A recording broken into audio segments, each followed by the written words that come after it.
Videos, narratives, documentaries, press services, and programs on location or outside live broadcasting of mass and other church functions, government or indoor functions, and large enterprises. All services are offered at competitive prices. Tune in daily to catch Luntha television on Zuko on Channel 51, Starsat Channel 474, Star Times Channel 474, Topstar 474, Kriye 007, GoTV on Channel 807, Azam on Channel 386, and live streams on our YouTube and Facebook platforms. You can find us in Area 2 Lilongwe or can reach us on 0883 815 055. Come, let us help you grow your business.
A warm welcome to Luntha TV News. I'm Kathy Matura, live from the Bishop Navy Media Center here in Lilongwe, and thank you for joining us on this Thursday, the 19th of February.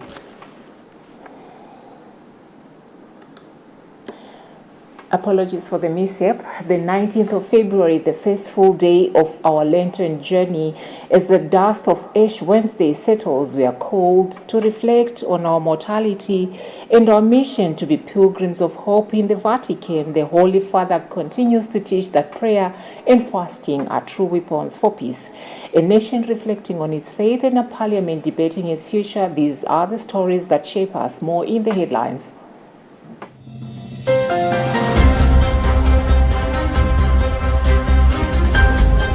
Pope Leo XIV calls for honest reflection on sin and death at start of Lent. Speaker suspends Parliament over power outages as opposition alleges plot over CDF bill. Chisango Watch urges stakeholders to close electoral gaps, promote transparent elections shift. In international news, UN says Sudani atrocities in Darfur be a hallmarks of genocide.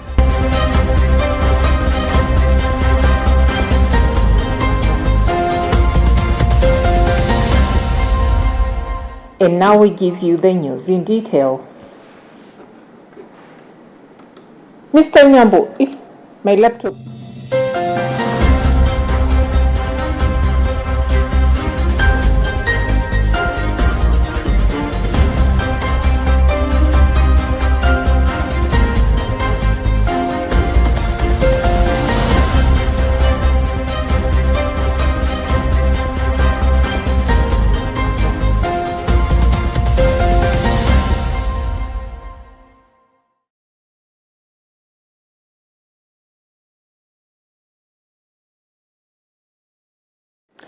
Pope Leo XIV has urged the faithful to confront the reality of sin and death with honesty and hope as he marked the beginning of Lent by reflecting on a world scarred by war and division.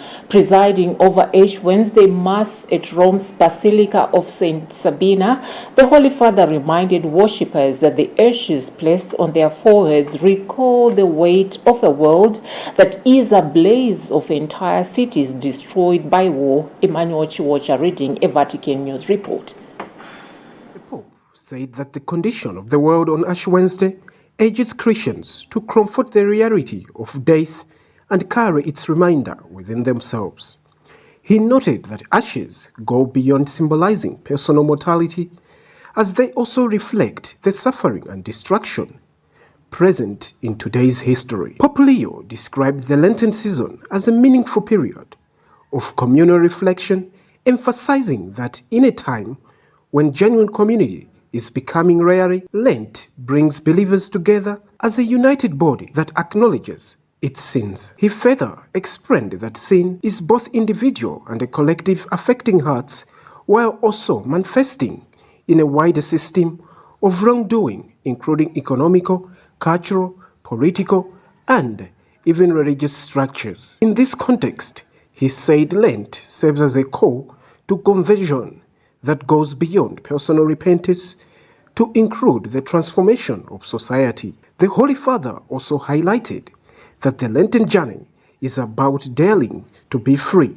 through repentance and real change, adding that true freedom comes from recognizing one's faults and allowing God's grace to renew both individual and communities. Touching on the missionary reverence of Lent, he observed that an increased secular world, the season's emphasis on the accountability strongly resonates, especially with young people who are becoming more aware of the needs to take responsibility for the wrongs within the church and wider society. Rather than viewing Lent as a purely private spiritual practice, the Pope encouraged Christians to present it as a path of renewal for those seeking genuine transformation in their life. He concluded by urging the faithful to see the ashes not as a symbol of despair, but as a sign of the truth and hope, reminding them that through repentance and solidarity, the Church can continue to witness Christ's victory over sin and death, even in a wounded world.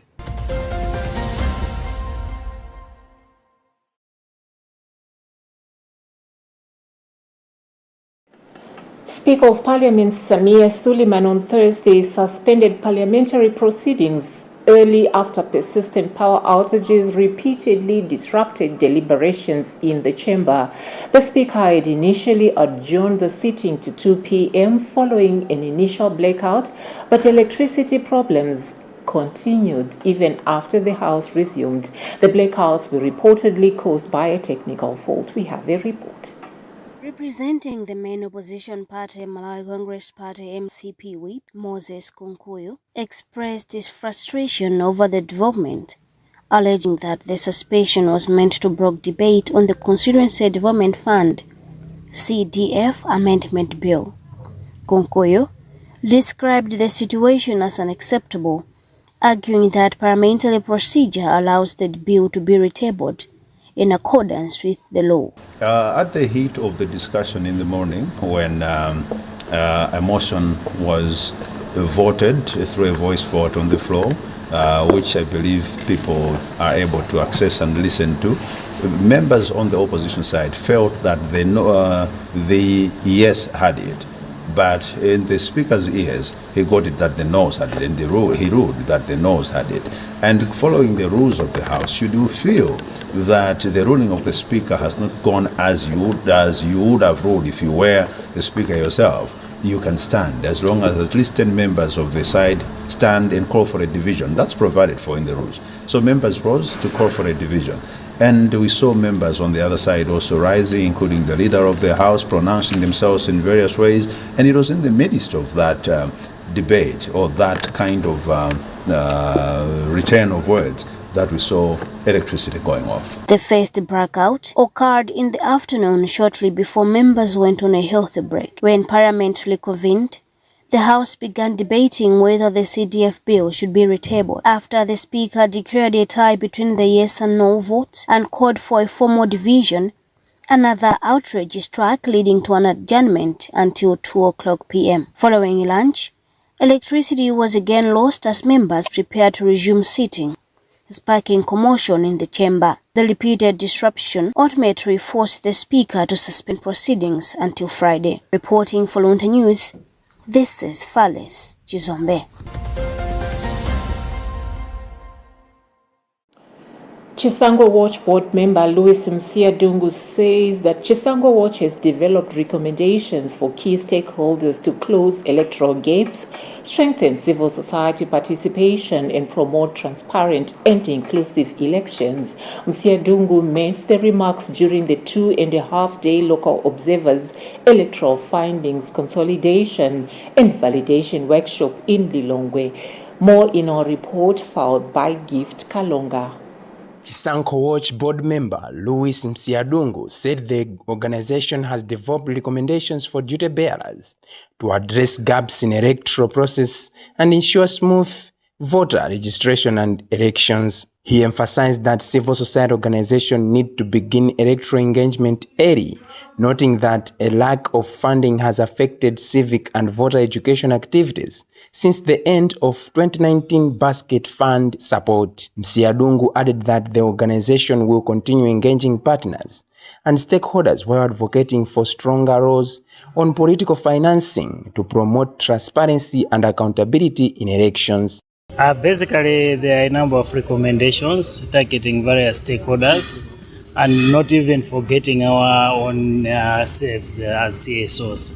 Firstly, we have looked at duty bearers, a number of duty bearers that are involved in the electoral process, to ensure that all the places or all the issues that are giving gaps in the electoral processes are addressed to. For example, to make an office of the Registrar of Political Parties and to National Registration Bureau, we have put specific recommendations so that the registration process, the voting processes is as smooth as possible.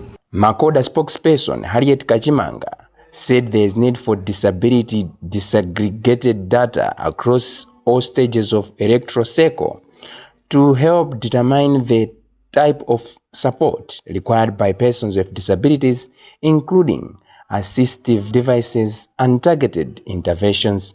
She also emphasized the importance of providing accessible election information in formats that cater to different disabilities, adding that all stakeholders must ensure electoral processes are inclusive, as disability is a cross-cutting issue that requires collective responsibility.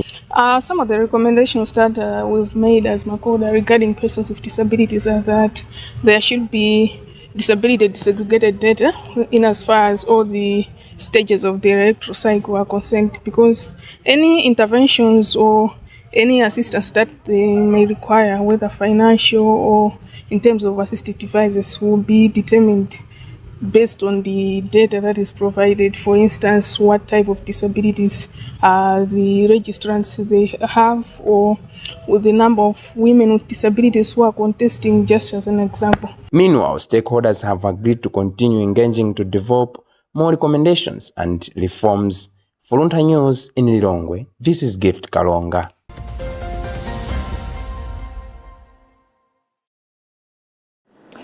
Executive Director of the Women Legal Resource Center, Warwick, Maggie Katewera Banda, who is also the chairperson of the NGO Gender Coordinating Network, NGO-GCN, has called on government to comply with the Gender Equality Act, saying the current public appointments fall short of the legally required gender balance.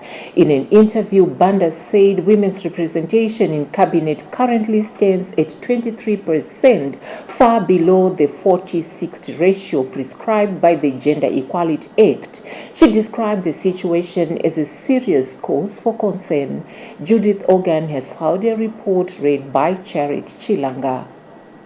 Katewela Banda said the movement has given government the benefit of doubt over the past 6 months, but is now demanding full compliance with the law. She emphasized that the women's movement is not asking for favors, but insisting on adherence to legal provisions that require no more than 60% and no less than 40% of either sex in public appointments. As Women's Manifesto Movement, we are meeting today so that we can come up with a consensus on what we should do to lobby and advocate for better female representation in public positions. You would recall that when the new government came into place, they started appointing people into cabinet, they started appointing people into boards of parastatals. So one of the things that we noted is that, for example, the cabinet itself, as it stands today, it has fallen short of the provisions of the Gender Equality Act. Hivo's Malawi country manager Tisungane Chipanda says her organization has consistently backed women's empowerment initiatives, including the 50-50 campaign.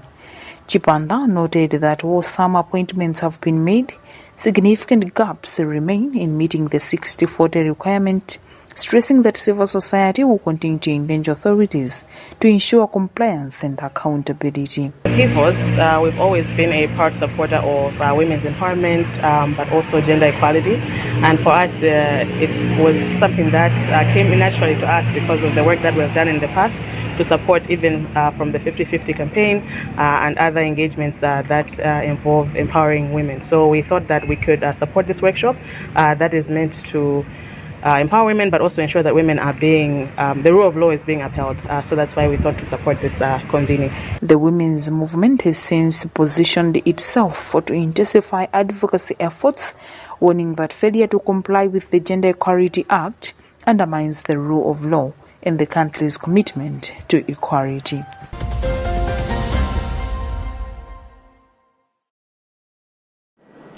You're watching news on Luntha TV. We give you a recap of the top stories.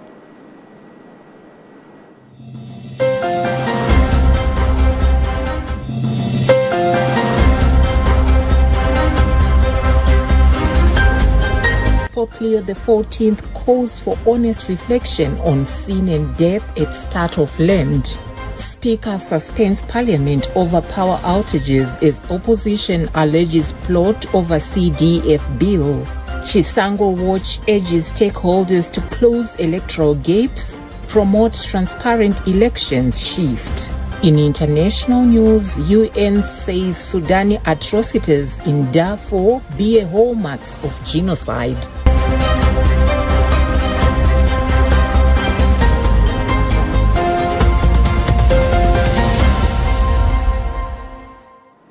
In case you're just joining us, this is Luntha TV News and I'm Kathy Matura. Moving on, the Malawi Electoral Commission MEC has entered the nomination phase for the upcoming by-elections, marking another milestone in the electoral process. This comes after the voter verification exercise concluded on Wednesday in the affected constituencies. In an interview, MEC spokesperson Sangwani Mafulira said the commission is now receiving letters of intent from previously nominated candidates before opening nominations to new aspirations. Here is Constance Kamtemeni. Mafulirwa explained that the shift signals the end of voter roll inspection and the beginning of candidate confirmation as preparations gather pace ahead of polling. He expressed confidence that the nomination process will proceed smoothly, helping to finalize the list of candidates. Mafulirwa added that the set timetable is meant to reduce errors and ensure all procedures comply with electoral laws. He has also urged aspiring candidates to follow all required procedures, including seeking pre-inspection of nomination papers to avoid last-minute challenges. As Malawi Electoral Commission, we are advancing in preparation for the by-elections. So the next activity we are focusing on is nomination. Our nomination for this by-election is coming into categories. We got the candidates who were duly nominated for the 2025 general elections. The law requires that when they are standing again, they should inform the commission. So for these ones, we have advised them to go and get a letter of intent and sign, and then submit it back to their constituency returning officers. The by-elections are scheduled for March 17 and 18, when voters in the affected areas will head to the polls. For Luntha News in Lilongwe, this is Constance Kamtemen.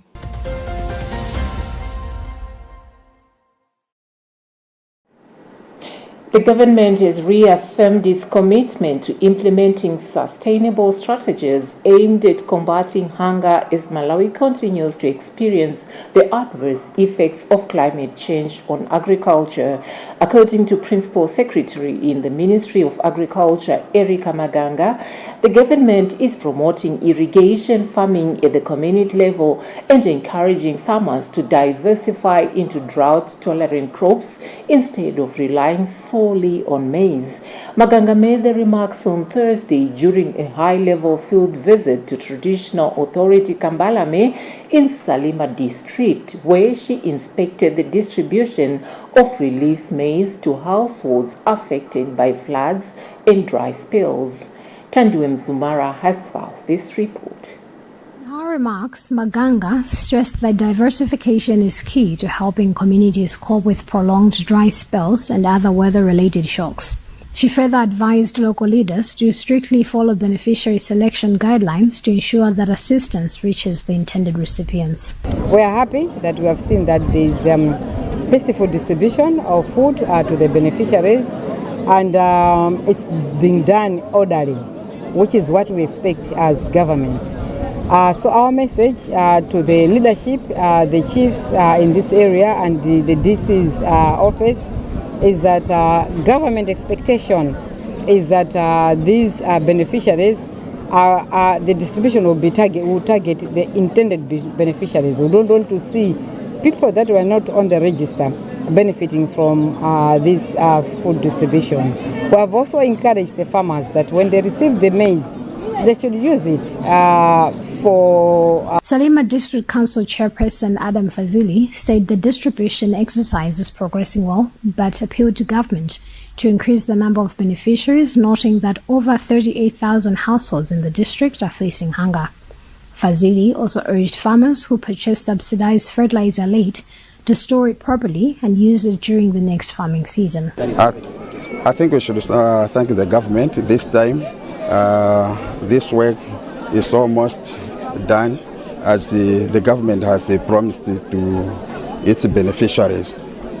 So we plead to the government, as you are aware, that we have increased the number of the beneficiaries which are supposed to benefit from this program. So my plea is, as the Salima District Chair, we want the government to keep on supporting. One of the beneficiaries, Christopher Kamtedza, expressed gratitude for the support, saying that prolonged dry spells had caused significant crop damage in their area. He also expressed hope that the government will support communities in irrigation farming. Ine mmodzi amene tikupindula nawo tikuthokoza kukupatsa poyambira ndi chinthu chofunikira chifukwa chonena kuti family ineyo ndiye kuti tonse ndi 8 kuphatikizana limene mwina thupa silingakwane koma kwa munthu akukupatsa poyambira umathokoza ndi tikuyamika kuti pamwezi timakhala mwina 3/4 ya mwezi ndiye kuti tapangapo ndithu. The Central Contingency Emergency Response Project has received $11 million in funding from the government of Malawi, with an additional $45 million contributed by the World Bank to support emergency food interventions and resilience building efforts. The exercise, which is being conducted in phases, is targeting over 38,000 households in Salima. For Luntha News, this is Tandiwe Mzumara. In news from across the borders, a United Nations fact-finding mission has concluded that atrocities committed during the siege and takeover of the Sudanese city of El Fasher point to genocide. The paramilitary group Rapid Support Forces (RSF) seized El Fasher in the western Darfur region at the end of October after imposing an 18-month blockade. The assault marked one of the deadliest episodes in Sudan's nearly 3-year civil war and sparked widespread international condemnation. More in this report read by Alison Banda. According to the UN investigators, there is evidence that at least 3 acts amounting to genocide were committed. These include the killing of members of the protected ethnic group, causing serious bodily and mental harm, and deliberately creating living conditions intended to destroy the group in whole or in part. This finding represents the strongest indication yet from the UN that genocide may be taking place in Darfur during the ongoing conflict. The RSF has not commented on the latest report, but has previously denied similar allegations. Describing the findings as truly horrific, UK Foreign Secretary Yvette Cooper said she would present the report's conclusions to the UN Security Council. She called for international criminal investigations to ensure accountability for those responsible, justice for victims, and an end to the continued flow of weapons fueling the violence. Sudan's civil war erupted in April 2023 following a power struggle between the National Army and the RSF over the integration of paramilitary forces into the country's security structure. The conflict quickly spread nationwide, driven by deep-rooted political tensions, ethnic divisions, and long-standing grievances. In Darfur, Arab militias aligned with RSF has been accused of targeting non-Arab communities using brutal tactics reminiscent for the atrocity committed 2 decades ago under former President Omar al-Bashir, when hundreds of thousands of civilians were killed during the crackdown on local rebellions. The UN report is expected to intensify global pressure for accountability as the humanitarian crisis in Sudan continues to worsen.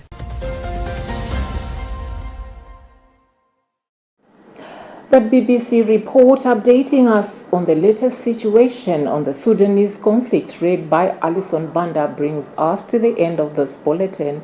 But before we go, here is a recap of the news making the headlines.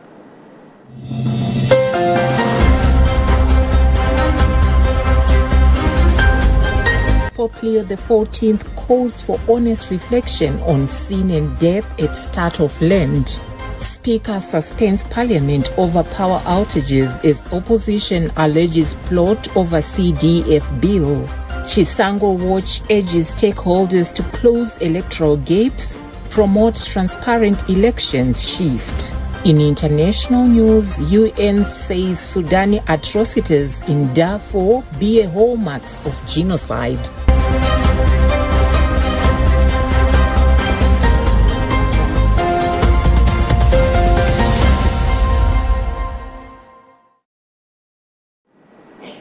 And so we close another broadcast from the Vatican. We hear the timeless call for mercy and justice as we carry the weight of the news into the night. Let us remember the words whispered in the ashes. Remember, you are dust. Let that not be a message of despair, but of liberation, freeing us to love boldly, save generously, and build a Malawi under God with justice for all. From all of us at Luntha TV News, we say, may the blessings of this Lenten journey be upon us all. Goodbye for now. I'm Kathy Matura.